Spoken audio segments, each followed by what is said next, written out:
30 বছরের কাজা নামাজের গুনাহ মাফের দোয়া।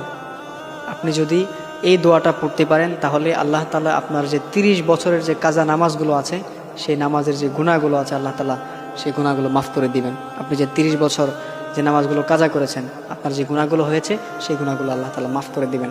আমাদের মধ্যে অনেকেই আছেন যারা বালেগ হওয়ার পরে যখন থেকে বুঝেন নামাজ আপনার উপর যখন থেকে ফরজ হয়েছে, আপনি কতবার যে নামাজ কাজা করেছেন আপনার মনেই নাই।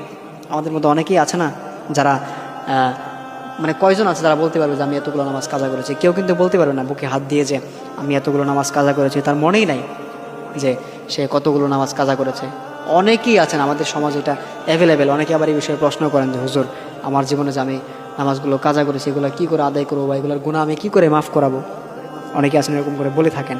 আবার বলেন যে হুজুর, আমার তো মনেই নাই, এখন আমি যে কাজা নামাজগুলো আদায় করব, আমার যদি মনে থাকতো তখন আমি আদায় করতাম, কিন্তু আমার তো মনেই নাই আমি আমার জীবনে কতগুলো নামাজ কাজা করেছি।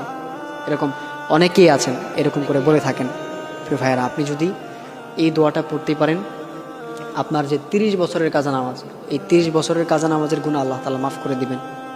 এই জন্য আমরা অবশ্যই জীবনে একবার হলো আমরা এই দোয়াটা পড়ব, তাহলে কিন্তু আল্লাহ তাআলা আমাদের 30 বছরের কাজা নামাজের গুনাহ মাফ করে দিবেন। সেই দোয়াটা হচ্ছে রব্বানা তাকাব্বাল মিন্না ইন্নাকা আনতাস সামিউল আলিম।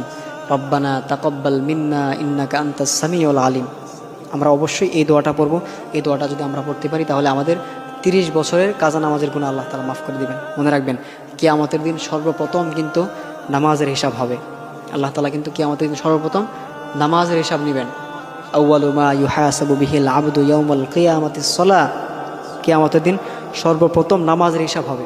আর আপনি যদি নামাজের হিসাব না দিতে পারেন, সেদিন কিন্তু আপনার জাহান্নাম ছাড়া কোনো উপায় থাকবে না।